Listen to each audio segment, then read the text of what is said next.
very much. I think for me, the really important take-home message from the last talk was that being pro-life is the loving thing to do, and being pro-life is also being pro-woman, and that's what I'm going to try and focus on during the next 20 minutes.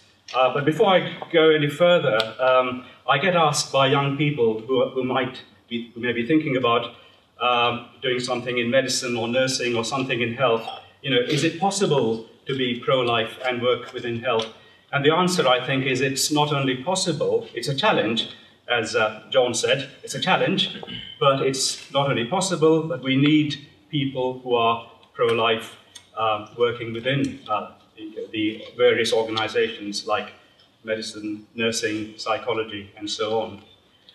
I'm also proud editor of the Catholic Medical Quarterly, and thanks to SPUC, I'm able to plug this afternoon. It's a very good read, and it's freely available on the web. So please do have a look.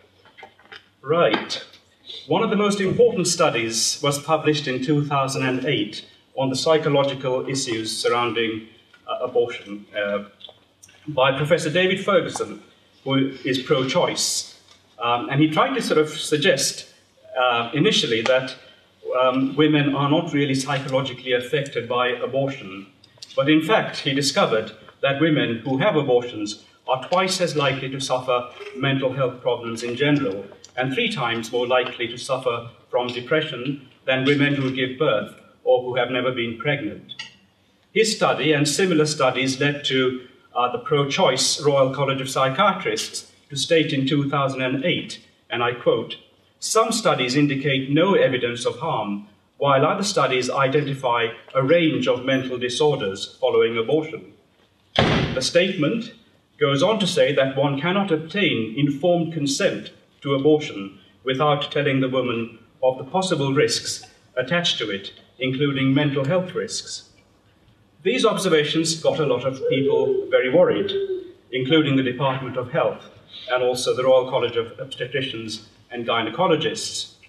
And so, in 2011, the Academy of Medical Royal Colleges, together with the Royal College of Psychiatrists, brought out a systematic review that claimed that there was no causal link between abortion and subsequent mental health problems. The review relied on a small number of studies, especially one by Monk Olson, whose work had been funded by the pro-abortion Buffett Foundation, Warren Buffett being the 4th richest man in the world, who gives millions and millions of dollars to fund abortion throughout the world. The Monk Olson study was heavily criticized. For example, Professor Ferguson, who I've already mentioned, noted that the study relies on women to make contact with doctors. A lot of women who have mental health problems after abortion don't want to contact the profession that referred them for abortion in the first place.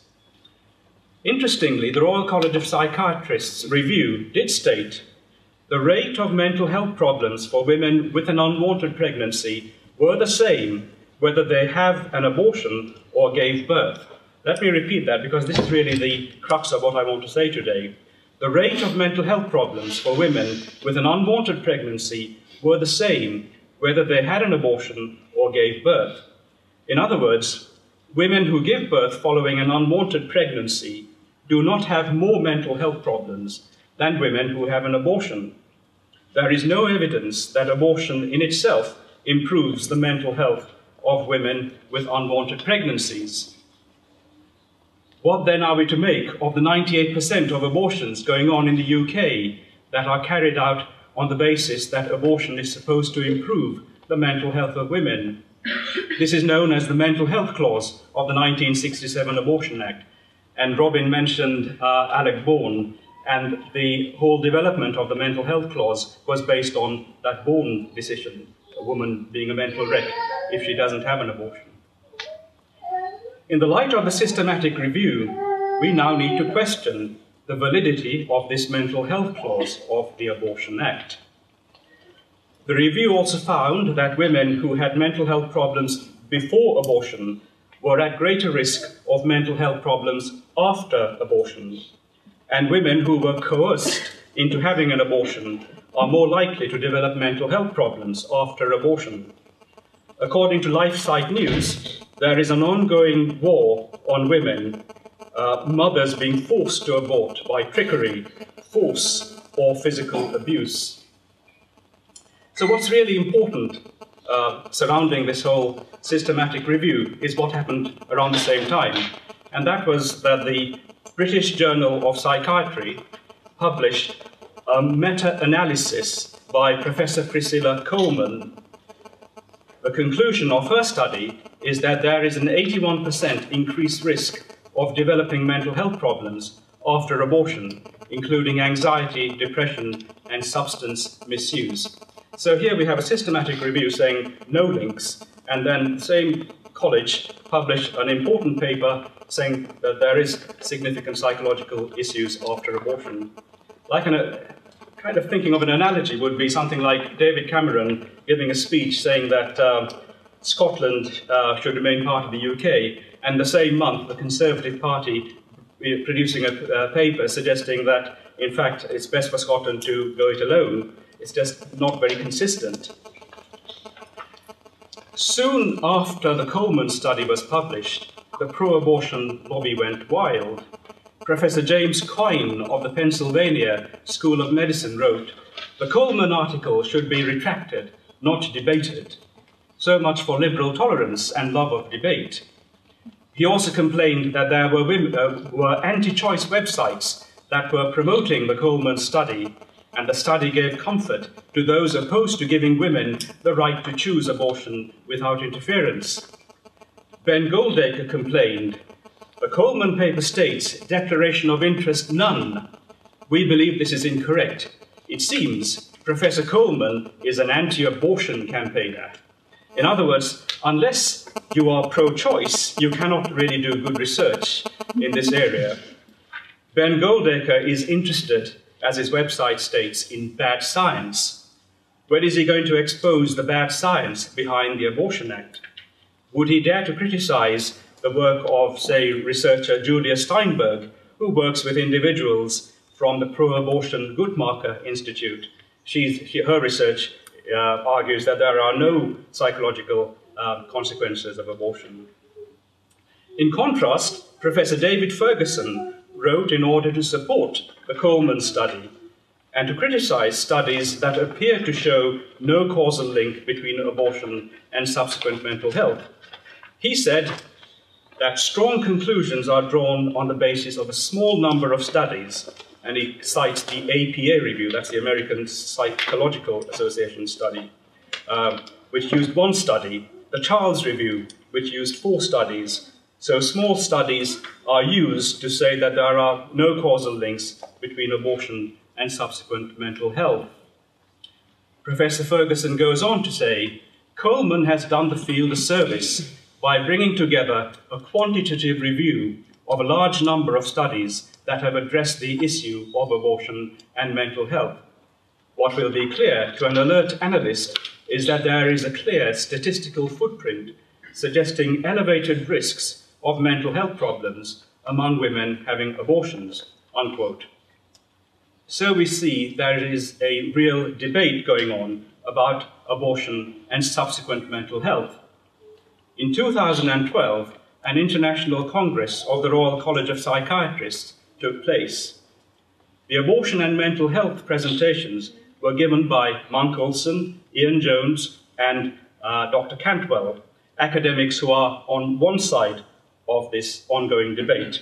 On the other side, we have people like Coleman, Ferguson, and others. An academic discussion should surely have involved both sides of an ongoing debate. Interestingly, Dr. Cantwell and Jones were part of the systematic review group that I've already spoken about. Others in this group included a member of the Royal College of Obstetricians and Gynecologists, Claudette Thompson, the abortion policy lead from the Department of Health, Lisa Westall, sexual policy manager from the Department of Health. The study was funded by the Department of Health, and I will ask you to decide if there is any bias going on here.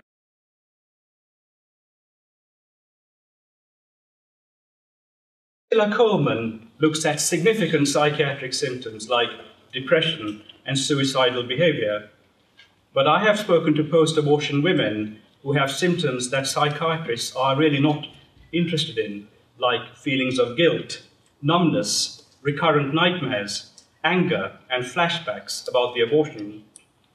After her abortion, psychologist Vanessa Davis wrote, "I became destructive and emotionally unstable, moody, tearful, lethargic. I was unable to forget or come to terms with what had happened," unquote. So here we have words like moody, tearful, guilt, lethargic. These are things that psychiatrists have very little interest in. People with these symptoms do not have mental illness, but they most certainly are in a state of mental distress. I actually agree with the editor of the Abortion Review when she states that these emotions should not be considered as mental illness. That is why we should support non-medical organizations that offer counseling to post-abortion women in distress. Organizations that have no vested interests in promoting abortion, groups like ARCH, which was once known as the British Victims of Abortion. Let me conclude with a 2013 study by Professor David Ferguson. "Abortion," he writes, "does nothing to improve the mental health of women experiencing unwanted pregnancies, but puts them at greater risk of mental health problems." In this research by a pro-choice academic, if this is right, then logically the 1967 Abortion Act is not fit for purpose. Logically, the current Irish abortion law, which claims that suicidal behavior can be treated by abortion, is not fit for purpose.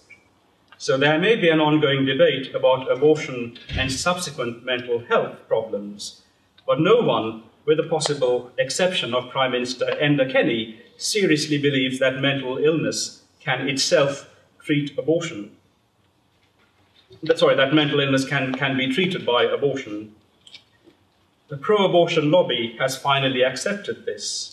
The December 2009 issue of the Abortion Review states that it is time to stop forcing women and doctors to engage in a pretense that the discussion is about mental health. That word pretense sums it up. The mental health clause of the Abortion Act is not fit for purpose, and it's time that we get rid of the pretense. Many thanks.